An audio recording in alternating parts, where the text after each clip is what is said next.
State versus Damian Leisman, 20 CR 165. Yes, sir. Okay, you're in court. Let me see what we got here. Oh, it's a motion to revoke probation has been filed in this case. You have the right to have an attorney represent you in this matter. If you can't afford to hire an attorney, I'll appoint one. Do you know what you're trying to do with regard to an attorney? No attorney, sir. Alrighty. Somebody give him a waiver form then. But You have the right to hire your own attorney. Like I said, if you can't afford to hire one, one will be appointed, no cost up front to you. If you choose to represent yourself, you have to follow the rules of evidence and procedure just as if you're an attorney. There's no special treatment. Are you going to influence any alcohol or drugs right now? no, sir. Has anyone promised you anything or threatened with anything to get you to waive your right to an attorney? No, sir. All right. If you've reviewed the form and want to waive it and proceed today, representing yourself, you can sign it at this time. Yes, sir. Let's stop right here for a second, because this is where everything starts going downhill. The moment someone says, "No attorney, sir," in a criminal case, alarms should be ringing. I get it. People want to stand their ground. But representing yourself in court isn't brave. It's reckless. You're not just playing with your freedom, you're volunteering for disaster. Watch how this decision plays out and learn from it. Looks like you've signed it. I'll find that you've knowingly, willingly waived your right to an attorney. I'll accept that waiver. I'll allow you to represent yourself. You understand you have the right to contest the allegations. Do you have a copy of the allegations, by the way? No, sir. On the probation violation? Yeah. I believe it was for the remaining payment of the probation, because that was Right. Also failed to provide proof of obtaining drug and alcohol evaluation. Those were the allegations. on to do which one? We'll bring you. The drug and alcohol evaluation? Yes. Okay. Alrighty. I did not do that unless I had done it with and sent it to Chris before, but yes, sir. All right. Well, we're going to bring you a copy of those allegations here. All right. You understand? You have a copy of those in front of you, the affidavit alleging the violations? No, it was the wrong paper. He's grabbing it right now. But I understand, sir. I do believe that I'd forgotten the last time I talked with Chris, I do believe he had said that, and I had forgot about it and just thought it was payment. And all right. Well, let me go over your rights with you. You have a right to contest the allegations that you violated probation at a hearing in an open court. It's the state's burden to establish a violation by a preponderance of the evidence. You have the right to present testimony of witnesses and other evidence on your behalf if you want to. If a probation violation is established or admitted to by you, I can continue, extend, modify, or revoke your probation. I could require you to serve the underlying sentence. You understand all the possible consequences? yes, sir. Do you understand all your rights as I've explained them? Yes, sir.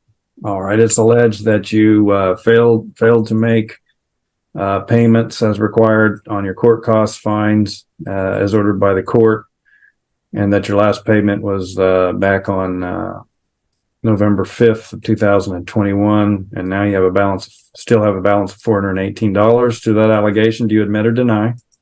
That I paid that up in full. Whenever I paid that, I believe it was this last week or the week before, and then scheduled for the court date for today. Is it paid up? The prior, I had made made arrangements. My mom had come over and to the court and paid everything remaining because I had moved down to South Texas, and then but they had added more charges, and then but the drug evaluation part, that I had forgotten all about that. But I mean, there's no record of like I have not been in trouble, or you know what I mean? Let me go through this here. So you're saying your mom paid off your fines or whatever?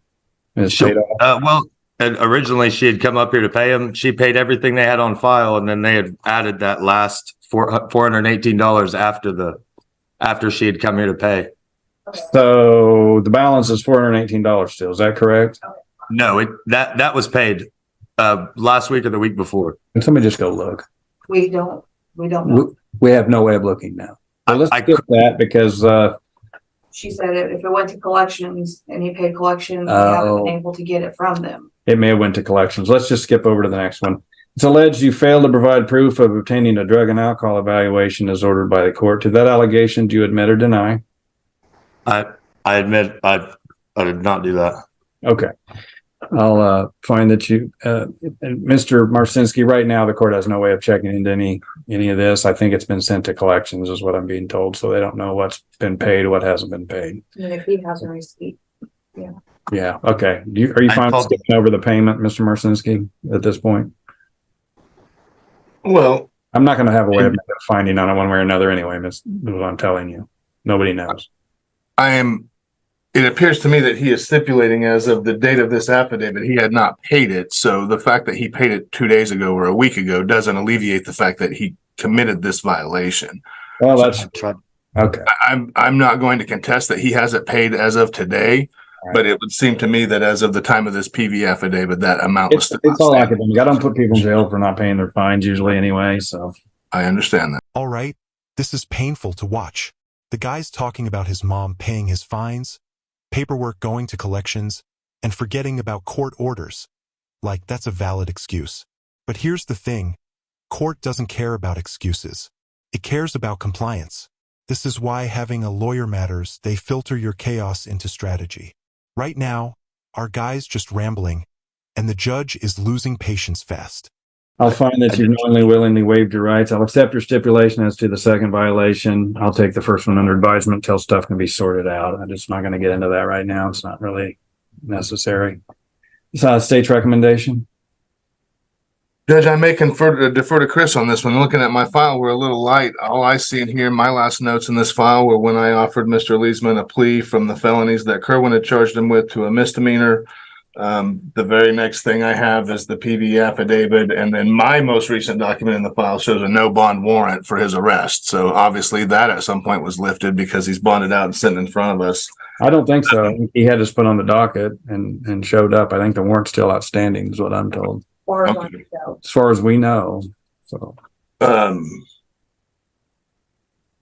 So I would probably ask Chris what he thinks is appropriate at this point. If the case is paid in full, my primary cause for doing what I do is to try to get these folks into drug and alcohol treatment to help them get over their addictions. And it sounds like even as of today, that hasn't occurred in this particular case.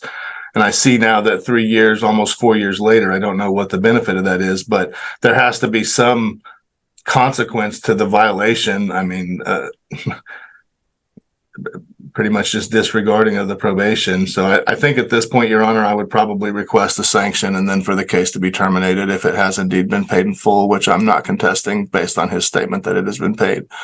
I would also ask the court to maybe ask Chris Hollis what he thinks is appropriate, at least as far as the sanction, and he may be able to even educate us about the payments and other things. Your Honor, Mr. Leesman was on probation for almost a year, and he was on call-in reporting because he was a resident of Texas. Last time I spoke with him was on February 8th of 2022, and I informed him that he needed to come to Kansas so he can sign an extension of his probation due to the fact that he had not completed his drug and alcohol evaluation, and he he still had an outstanding balance of $418. He told me that he's not going to make the time to come to Kansas, and that if I need to file an affidavit, then just go ahead and do it. And then, of course, we haven't heard from him in over a year, almost 2 years. So my recommendation is that his probation is revoked.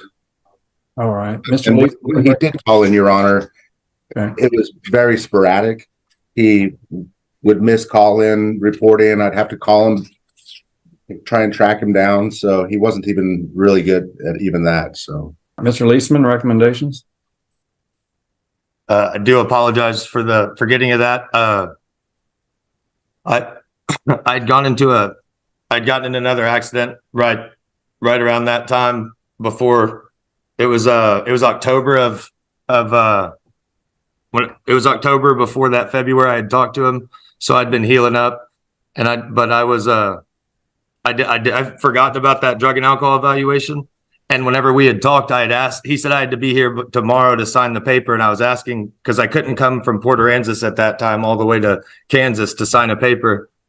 And I was seeing if we could do it like over like fax or, over like e-documents. So I didn't have to come in person all the way to Kansas to extend it for me to go do that drug and alcohol evaluation. But I do apologize for forgetting about that part. And I could get one done as like today, as soon as we leave here. I just wanted to get this warrant taken care of, but I understand. So I apologize. Right. Yeah, at this point, I don't know. I want you to become a productive member of society. I think the only way you can do that right now is that you become sort of deterrence and encouragement for other people to follow the orders of probation. So I'm going to revoke and remand you to serve your sentence. Good luck. Wait, sir, how long is it? I came up here I came up from Texas all right, sir. All right. How long do I have to do? Whatever the original sentence was. I think we went over that, didn't we? The original sentence was 6 months. I don't know if he's got any credit for time served on that. Yeah, that's what it is, 6 months. Or it was for a misdemeanor. I still have to do 6 months. Yes, sir. All right, sir. Yeah, okay. Is there? Or no, my bad. Is there any way to like that? It's never mind. time to face the consequences. That's what's happening. What- State versus Colton Marceau, 23 CR 300025. Yes, sir. Can you grab my phone right there? Sir? Sure. And there it is. 6 months in jail, served cold with a side of regret. If you're watching this thinking, man, that's harsh, ask yourself, was it really? He had a deal. He blew it. He ignored orders, skipped evaluations, and said no to legal help. A lawyer could have easily turned this into a slap on the wrist, but instead, he dove headfirst into concrete. Let this be your wake-up call. Never represent yourself in court, especially when your freedom's on the line.